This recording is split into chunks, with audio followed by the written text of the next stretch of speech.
So hello everyone, I'm Arpita. Welcome back to my channel. So let's get straight to the point. I'll be answering some of your most asked questions. तो पहला कि motivation नहीं आता पढ़ने का. So I'll suggest you 3 pointers. First one is make an academic rival, not in the romantic sense. Just choose one person and just think कि ये इंसान मेरे से ज़्यादा कैसे स्कोर कर सकता है. I'm not allowing him or her to score better than me. I have to study. And second one is watch some study related K dramas. For example, I watched Week Hero Class 1, Class 2, like दोनों seasons देखे हैं. Study Group you can watch. फिर Penthouse, extra curricular, like I'll attach some text over here.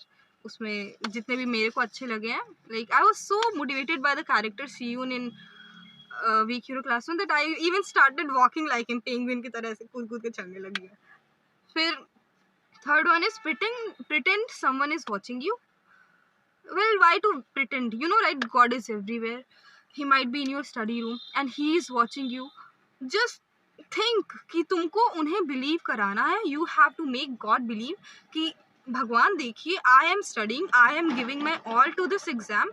Just you make things a little bit easier for me. And the next thing is, अगर तुमने starting से कुछ भी नहीं पढ़ा है, like कुछ भी नहीं, then you have to cut off distractions. अब कैसे cut off करें? You have to study every day more than anyone else because you did not study in the beginning. अब distractions कैसे cut off करें? तो you have to just find your why. क्यों करना है तुमको? क्यों अच्छे मार्क्स लाने हैं? Find your why. Is it for your parents? Do you want to see yourself in the newspaper, or do you want to score better than someone else? Find your why. Now the next one is exam hall strategy, how to manage your time during exams. So first of all, देखो, attend every test also, ठीक है? And do not just attend it, उसके लिए prepare भी करो. What mistake I did was, मैं जैसे छोटे मोटे टेस्ट होते थे उसके लिए प्रिपेयर नहीं करती थी. फिर जो टेस्ट एग्जाम्स आते थे उनके 2 दिन पहले पढ़ना शुरू करती थी. I use to just cram everything, पूरा दिमाग में अचानक से भर भर के चली जाती थी. एक दिन वो पेपर पे लिख डालती थी, फिर वापस वो गायब हो जाता था. That is why I had to study so hard in the last 2 months. I was literally, you would go to my mother, I would cry my heart out कि मम्मी मैंने पहले पढ़ाई नहीं की. Why was I just studying for the exams? पहले देखो, exam जब आए तभी नहीं पढ़ना है, पहले से ही पढ़ना है तुमको, ठीक है? अपना टाइम टेबल वगैरह बना लो. फिर टाइम मैनेजमेंट के लिए एग्जाम में देखो, हर सेक्शन के लिए कुछ टाइम अलोकेट कर लो. फॉर एग्जाम्पल सेक्शन ए में एमसीक्यूज होते हैं, उसके लिए मैक्सिमम तुम्हारे 15 मिनट जाने चाहिए. उससे ज़्यादा लग रहा है तो you have to practice more and more. तुम्हारा टाइम कम होते जाएगा as long as you practice more and more questions. एक टाइम आएगा जब तुमको मैथ्स के क्वेश्चंस देख के ही, एमसीक्यूज देख के ही पता लग जाएगा हाँ ये तो ये है. Now the next question is about answer writing. तो देखो, आंसर्स तुमको, अगर तुम्हारी हैंड राइटिंग अच्छी नहीं है, स्टिल इट इज़ ओके. अभी तुम्हारे पास टाइम है, थोड़ा सा उसको इम्प्रूव करो. ब्यूटीफुल हैंड राइटिंग नहीं चाहिए, नीट चाहिए, ताकि एग्जामिनर को पता चले तुम लिखना क्या चाहते हो, कहना क्या चाहते हो. मतलब तुम्हारे लेटर्स क्लियर होने चाहिए, तुम एग्जामिनर को पता चले सी लिखा है कि यू लिखा है. You have to focus on that. और एक एक वर्ड के बीच गैप तो नीट होना चाहिए. एग्जामिनर को दिक्कत नहीं आनी चाहिए तुम्हारी आंसर चेक करने के लिए, आंसर चेक करने में. फिर जो भी कीवर्ड्स हैं वो अंडरलाइन कर लो, प्रेफरेबली बाय पेंसिल, वो साफ सुथरा दिखेगा. Now the next one is time management.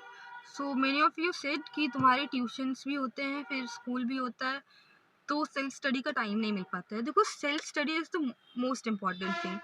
तुम कितनी क्लासेस लेते हो टीचर्स की, दैट डज नॉट मैटर. तुम खुद कितना पढ़ते हो, that is the main player, वो तुम्हारा गेम बनाएगा.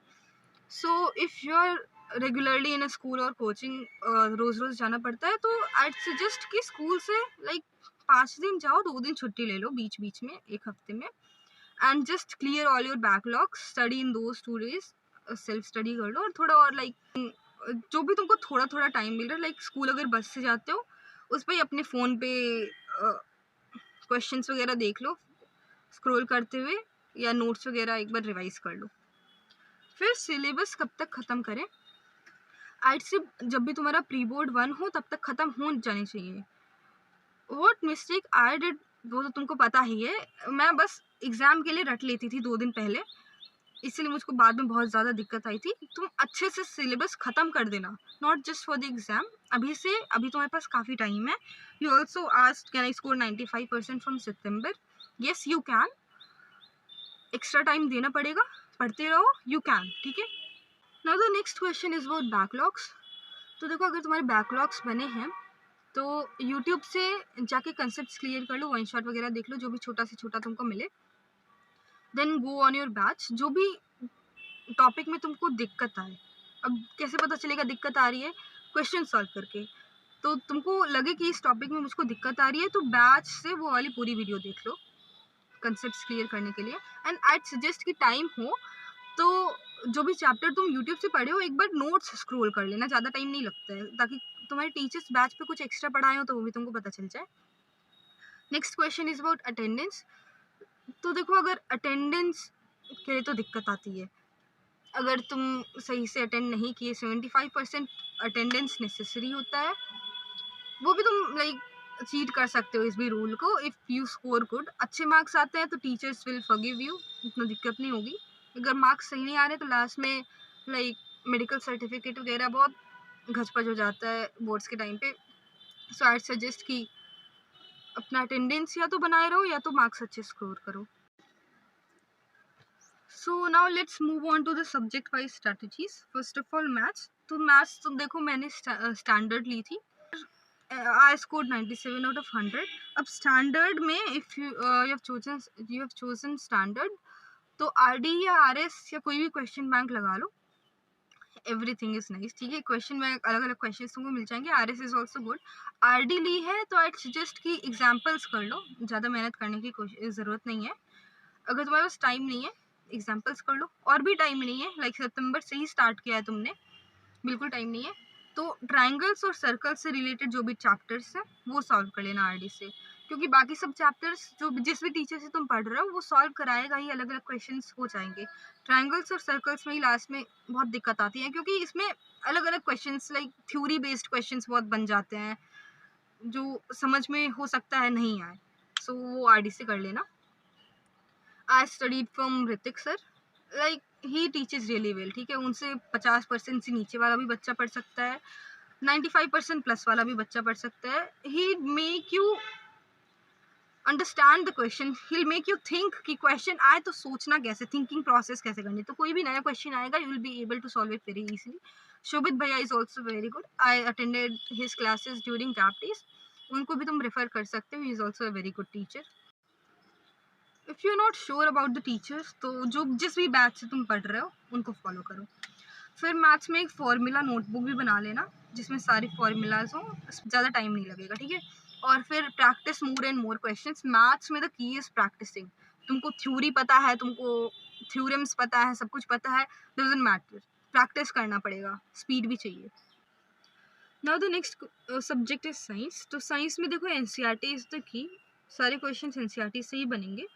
आई सजेस्ट कि क्वेश्चन बैंक परचेज कर लो, इधर एडुकार्ट या अरिहंत, दोनों ही सही है। एशचंद is not that good. I also had it, I used it, but वो उतनी अच्छी नहीं है, काफ़ी लंबी है। नाउ देखो, focus on boxes and diagrams. Boxes पे तो फ्रीक्वेंटली आते ही रहते हैं, डायग्राम्स भी।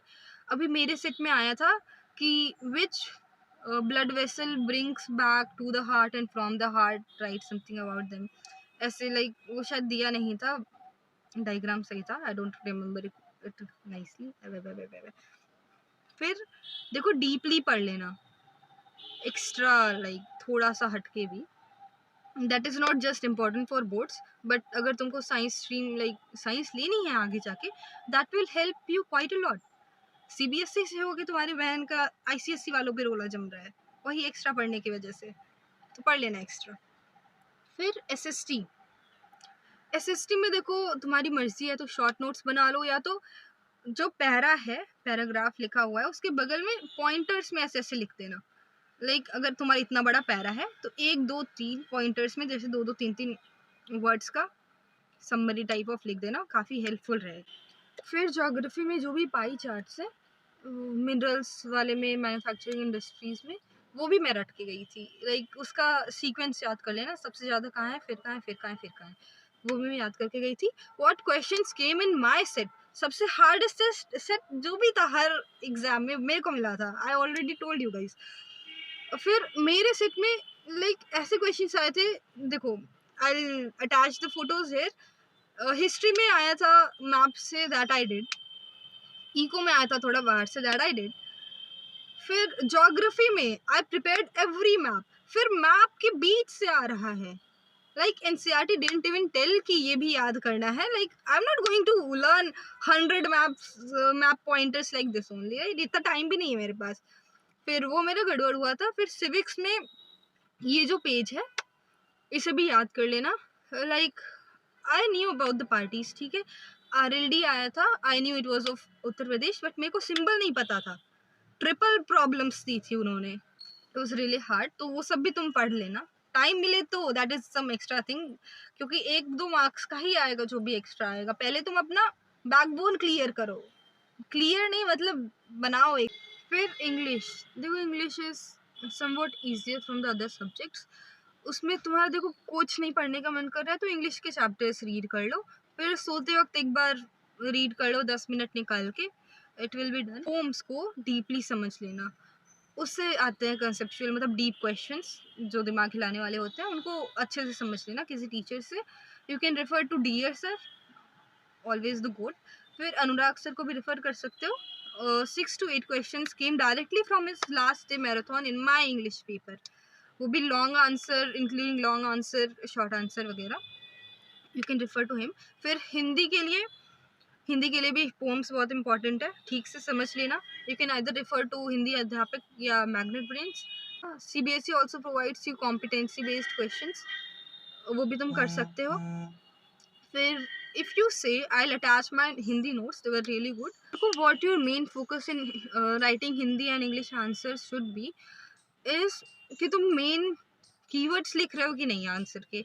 Like what in keywords in the sense कि मेन क्वेश्चन अगर पूछ रहे क्यों किया उसने ऐसा, तो तुम ये क्यों वाला आंसर दे रहे हो कि नहीं। ये क्यों वाला आंसर जितने भी तुम, मेन आंसर देखो छोटे में ही होता है, उसको अंडरलाइन कर देना, बाकी जो भी लिख रहे हो that is okay. Very short, तुम 2-3 लाइन में खत्म कर देना। शॉर्ट आंसर के लिए 5-6 ओके है, लॉन्ग के लिए 1 पेज सही है। यस, लॉन्ग के लिए 1 पेज सही है, दैट विल बी एनफ। फिर वोकैबुलरी की दिक्कत है तो इंग्लिश में देखो तुम एनसीईआरटी रीड कर रहे हो, एनसीईआरटी में जो भी वर्ड्स यूज़ किए हैं वही तुम यूज़ करते हो, दैट इज़ ऑल्सो इनफ। सो या that's it for the video. If you need anything else, I'll be making detailed subject wise videos soon. So subscribe and keep connected. Stay connected. हाँ, like and comment. Bye.